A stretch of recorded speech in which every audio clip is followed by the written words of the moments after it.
En el Evangelio de Mateo, el capítulo 4, verso número 1 al 11, te voy a leer solo algunos.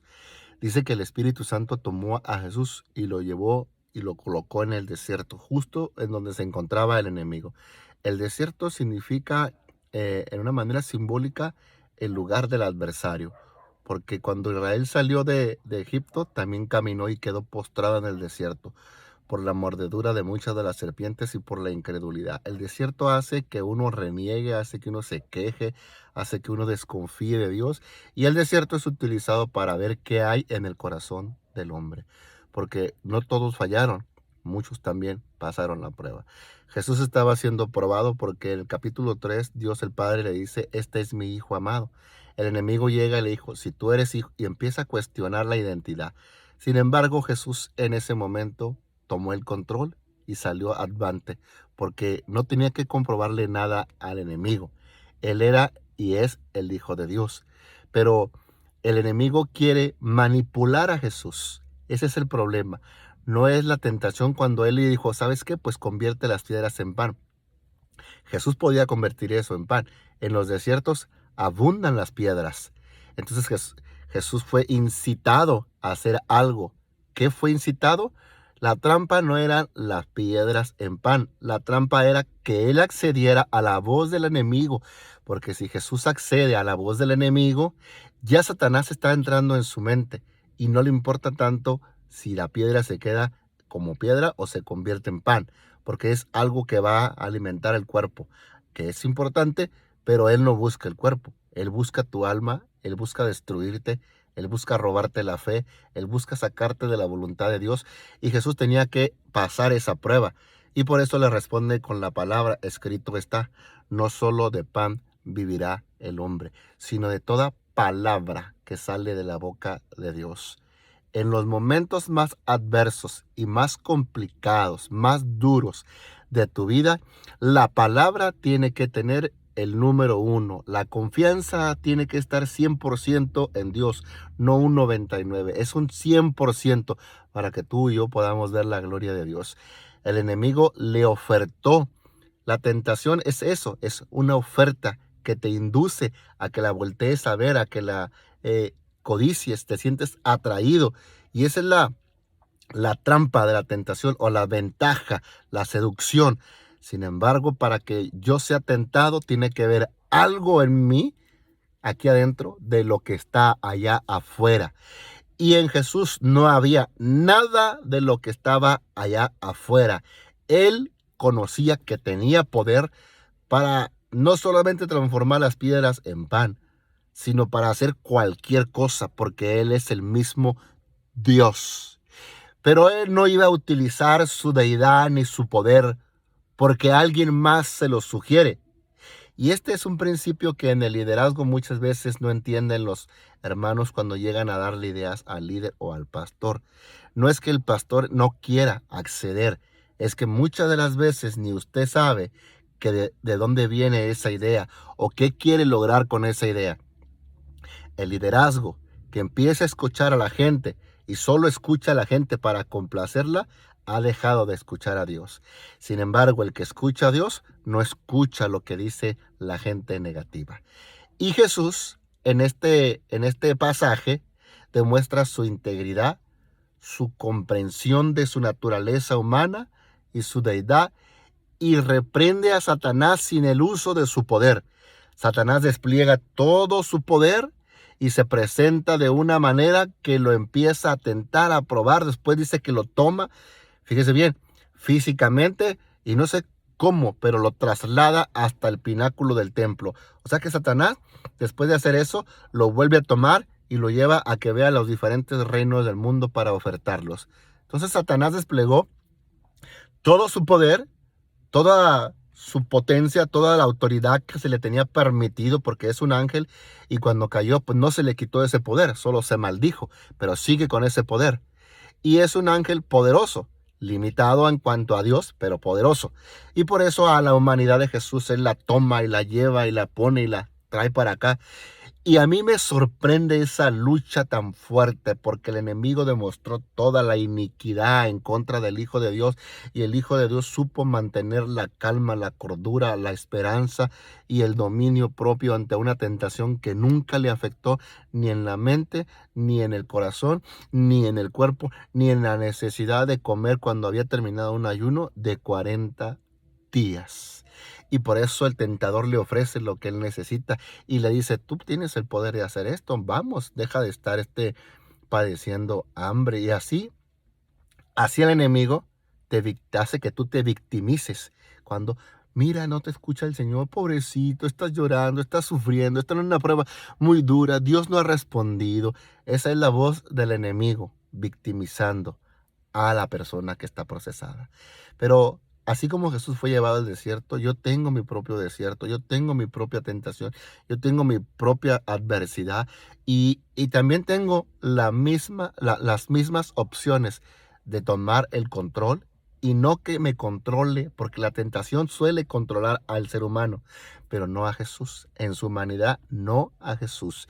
Y que quede claro, en la humanidad nunca lo afectó el hombre perfecto. 100% hombre, 100% Dios, y aquí no utilizó su divinidad, sino que él le dijo, escrito está, no solo de pan vivirá. Y la defensa de él fue la escritura, que la palabra sea tu defensa, tu abrigo, tu espada, y que esa palabra te guíe a tu salida de ese desierto aprobado, porque puedes salir pero reprobado, o puedes estar como Israel dando vueltas. Bueno, podemos estar como Israel dando y dando vueltas en el camino y no saldremos y no veremos la gloria de Dios. Cuando lo lleva al pináculo del templo, lo muestra ahí. Jesús podía ver las santas ciudades de ese lugar, podía ver toda Jerusalén, sabía que él amaba Jerusalén, que era la ciudad, que es la ciudad del gran rey, y lo pone ahí para que vea y utiliza a toda esa ciudad y a los edificios y le dice, pues mira, todo esto yo te puedo dar, ¿sí? Te lo puedo conceder porque a mí se me ha concedido. Satanás tiene ciertas concesiones, tiene ciertos derechos legales sobre este mundo, sobre la política, sobre la economía, sobre la fama, sobre la farándula, sobre muchas cosas que tú desconoces y que para algunos hermanos son tentación. Y él tomó a Jesús y lo tentó de todas formas y lo llevó hasta el pináculo del templo y le ofertó también le ofertó y lo tentó nuevamente en su lado divino y le dijo, échate, porque escrito está. Fíjese cómo el enemigo utiliza la palabra para tratar de derrotar a la palabra, porque Jesús es el logos, el verbo de Dios, la palabra. Ellos dos ya se conocían, no en esa forma, pero ya se conocían porque Satanás había sido creado por el poder de la palabra de Dios. Entonces, aquí se encuentran y hay un choque de estas dos personas, de Jesucristo en la carne y el enemigo que antes era un querubín protector, ahora como diablo, adversario. Y le dice que se lance, como el enemigo usa la palabra, pero la mal usa, la mal utiliza. Y yo quiero que usted, hermano, que lee la Biblia, trate de investigar, trate de indagar, trate de preguntar para que alguien más le enseñe. A un servidor, alguien más le enseñó. No se me vino todo como Pablo lo dijo, por revelación. No, yo fui instruido por hermanos, por pastores. Yo pregunté, yo me equivoqué y me sigo equivocando. Esto lo digo porque hay personas que como Satanás usan la palabra, pero la usan mal. La usan para su necesidad, para su conveniencia, para lo que ellos quieran darle ese uso. Y eso es utilizar la palabra, pero mal. Y el que utiliza la palabra mal termina perdiéndose y apostatando de la fe y se le considera como un falso maestro, y los falsos maestros son los que llevarán mayor condenación.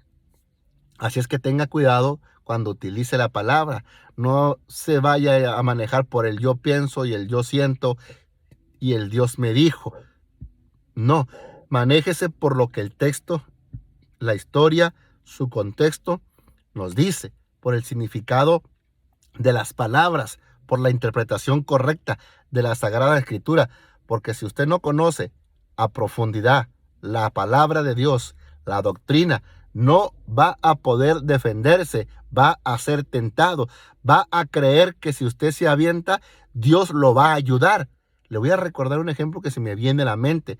En Corea, con el pastor David Yonggi Cho, tenían un campamento bien grande, estaban los jóvenes de su iglesia y de otras iglesias, y había estado en un bosque, pero había unas tiendas lejos. Les dan un receso después de la alabanza y la predicación. Y unos jóvenes dicen, ¿saben qué? Yo tengo ganas de ir a comprar algo, vamos. Pero el líder no me lo permitió, dijo que no nos separáramos del campamento. Pero ellos dijeron, vamos y regresamos. Y total, estaba nublado. Y uno dijo, pero ¿y si llueve? Y otro dijo, no va a llover tanto, porque había un arroyo. Entonces ellos van, cruzan y van y compran y empieza a llover. Como tardaron, la lluvia incrementó de una manera impresionante que llenó ese arroyo. Ellos estaban de aquel lado y tenían que estar del otro lado para estar con sus líderes porque ya los estaban buscando. Entonces se le ocurrió a uno de esos jóvenes decir, vamos a tomarnos de la mano todos y vamos a utilizar la palabra de Dios. Dios dijo que para el que cree todo le es posible. Y si Pedro caminó en el agua, nosotros también podemos caminar sobre el agua y cruzar y llegar al campamento. Y les pareció buena idea.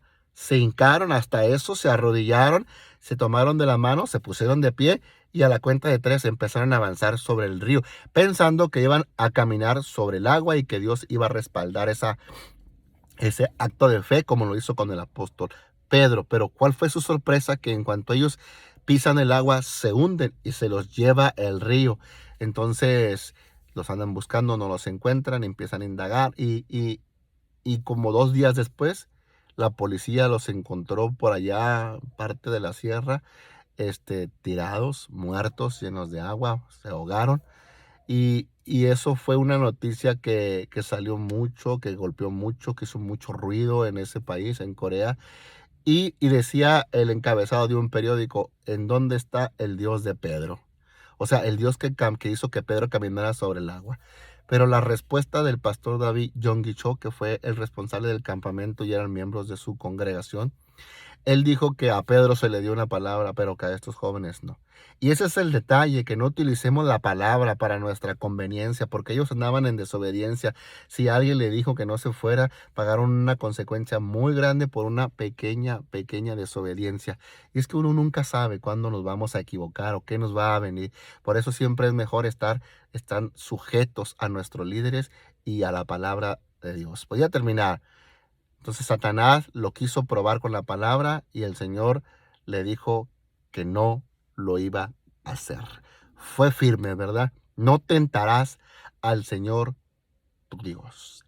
Jesús tuvo un debate teológico con Satanás, un debate doctrinal, un debate acerca de la palabra y le dio una cátedra a un ángel súper inteligente y capaz que conocía muy bien la palabra, pero que en ese momento, como muchos momentos, ya había él caído de la gracia de Dios por miles de años, la rebeldía que tuvo en el cielo.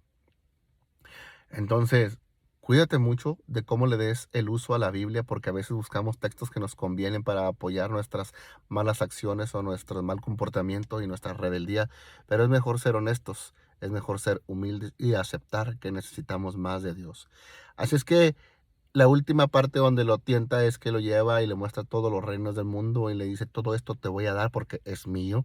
Eso tiene razón, ahí no mintió, es de él, se le concedieron los reinos de este mundo, él es el maligno, el príncipe de la potestad del aire, el que opera en los hijos de desobediencia, él es, y lo puede entregar, pero le dijo que se lo iba a entregar si lo adorara. Fíjese qué tremendo hasta dónde llega el orgullo del diablo.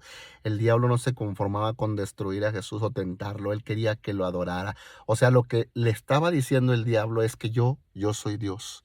Pero Jesús, con esa capacidad y esa autoridad que él tenía en su humanidad, le dijo al Señor, tu Dios, adorarás y a él solo servirás.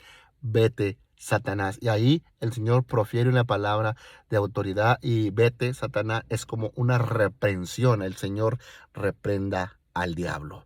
Y dice que Satanás se va y que los ángeles de Dios vienen sobre Jesús y empiezan a servir. Así termina el pasaje. A mí lo que me gusta mucho de esta última parte, que me toca bastante, que me conmueve por dentro y que para mí va a ser una meta a seguir. Quiero llegar a poder tomar esa posición de Cristo Jesús, de poder rechazar toda oferta, toda tentación, todo lo que se me presente que me desvíe de la palabra de Dios. Encuentro que en las tres tentaciones Jesús utilizó la palabra y fue fiel a los principios que él tenía de la palabra de Dios. Al Señor tu Dios adorarás y a él solo servirás. Muchos de los creyentes son tentados y son derrotados por la tentación, porque como necesitan economía, alguien les ofrece algo, pero les compra el alma. Les ofrece una casa y venden su llamado o venden su ministerio por unas cuantas monedas. Algunos por la fama, algunos tenían iglesias de 20 o de 30 miembros, pero les ofertaron iglesias de 500 y se fueron. Y no era la voluntad de Dios. Dios los tenía con los 40, con los 50, no con los 500. Pero ellos vieron la comodidad que facilitaba eso. Algunos tenían misiones y las dejaron por iglesias más grandes, porque pues dijeron que era Dios y que era su tiempo, pero realmente si era la voluntad de Dios, ¿era tu tiempo o era tiempo de alguien más? Porque hay más personas que andan adelante de nosotros con años, con experiencia y que pudieron haber calificado, pero a veces nuestro egoísmo nos hace a nosotros tomar cosas que realmente no las puso Dios, sino que fue el adversario. Que Dios nos ayude, que Dios nos dé discernimiento y que nos dé el amor para siempre decir la palabra dice, la Biblia me enseña, y que el Espíritu Santo nos dé el poder y la autoridad para salir avante de toda tentación. Dios te bendiga, Dios te guarde y que Dios te dé la victoria en tu desierto. Bendiciones, nos vemos en un próximo video.